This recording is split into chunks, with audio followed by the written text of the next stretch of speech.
नमस्कार बंधुरा चललाम marble dam देखते।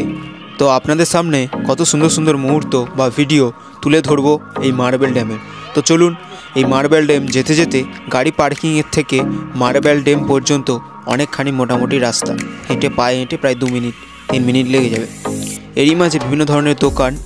तो रोद आटकानोर जन्य एखाने पातार व्यवहार करा हयेछे एबं एखाने प्रत्येकटा दोकाने इउनिक स्टाइलेर जिनिसपत्र जेमन टुपी, हाथे तैरी करा काठेर चिरुनी, मूर्ति, बैग विभिन्न धरनेर जिनिस एखाने तैरी करे एबं एखानेई पुरो जिनिसटा आधुनिक जुग थेके बेरिये जे इतिहासेर जुग जेमन काठेर जिनिसपत्र काठेर खेलना विभिन्न धरनेर सेगुलो एखाने बिक्री हय जेमन पाथरेर बाटी सेई रकम धरनेर जिनिस एखाने बिक्री हच्छे।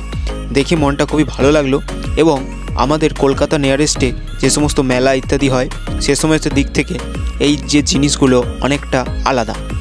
তো যাই হোক যেতে যেতে এই দুপুরের প্রচণ্ড রোদ হলেও রোদ কিন্তু গায়ে লাগছে না, কারণ আপনারা জানেন যে শীতকালে এই অঞ্চলে প্রচুর পর্যটক আসে এবং এই শীতকালের বেলাতেই কিন্তু এই মেলা মানে এই দোকানদারি বা এই উইন্টার সিজনেই এই পুরুলিয়াতে পাহাড়ি অঞ্চলে মানুষ যাতায়াত করে।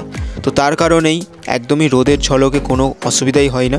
দেখতে দেখতে চলে এলাম মার্বেল ড্যামের কাছে। মার্বেল ড্যামে কিন্তু ভিডিও ফটোশ্যুট ভিডিওগ্রাফি ইত্যাদি করার জন্য একদমই আদর্শ জায়গা এবং দেখতে দেখতে কিন্তু প্রায় কাছেই চলে এলাম। তবে অবশ্যই মার্বেল ড্যামে যাওয়ার সময় কিছু সতর্ক অবলম্বন করবেন, যেমন ওইখানে মার্বেল ড্যামে যে লেক আছে ওখানে নামা একদমই নিষিদ্ধ এবং স্নান করলে 500 টাকা জরিমানা করা হবে ইত্যাদি বলছে। তো এখানে প্রচুর মানুষ এসেছে। আমরা গেছিলাম শীতের শুরুতে, ভিডিওটা হয়তো দেখছেন শীতের পরে বা অনেক দিন পরে। যাই হোক আমরা গেছিলাম শীতের শুরুতে, সেই সময় আমাদের কলকাতা অঞ্চলের থেকে ডবল ঠান্ডা এই অঞ্চলে। তো যাই হোক দেখতে দেখতে চলে এলাম মার্বেল ড্যামের কাছে। তো দেখুন আমি খুবই উদাসীন হয়ে দেখছি যে এত সুন্দর জায়গা, এখানে ফটোশ্যুটের জন্য যদি আমার কাছে ক্যামেরা থাকতো ফটোশ্যুট করার জন্য বা ইনস্টাগ্রামে রিলস ইউটিউবে শর্টস বানানোর জন্য খুব ভালো একটি জায়গা হতে পারে এবং ক্যামেরার জন্য কোনো স্পেশালাইজড লাইট লাগবে না, একদম প্রকৃতির আলো এবং ব্যাকগ্রাউন্ডটাও এতটাই সুন্দর।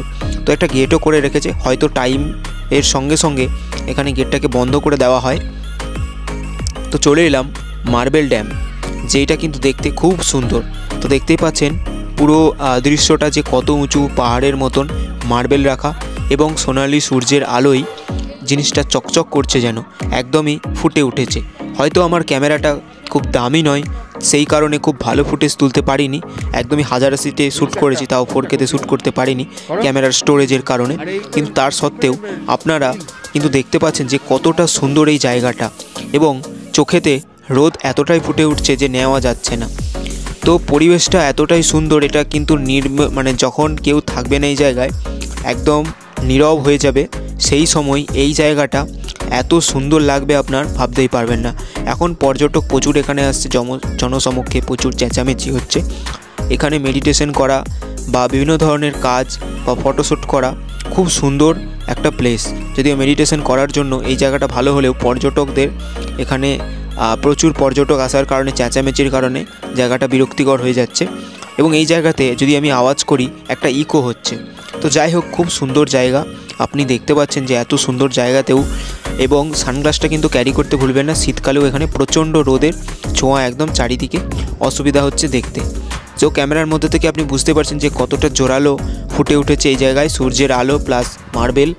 তো মার্বেল এই যে পাথর এভাবে আমি কিন্তু কোথাও গিয়ে দেখিনি আগে কখনো, ফার্স্ট টাইম আমি পাহাড়ি অঞ্চলে গেলাম, তাও আবার পুরুলিয়াতে।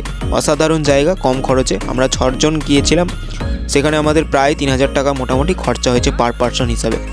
তো যাই হোক খুবই একটি ভালো জায়গা এবং পুরুলিয়ার বাকি এপিসোডগুলো যদি আপনি দেখতে চান ডেসক্রিপশনটা চেক আউট করে নিতে পারেন যদি প্লেলিস্ট পেয়ে যান, এবং না যদি পান আপনি চ্যানেলটা ভিজিট করে একটু দেখলেই পেয়ে যাবেন। তো খুব সুন্দর জায়গা, আমার খুবই ভালো লেগেছে।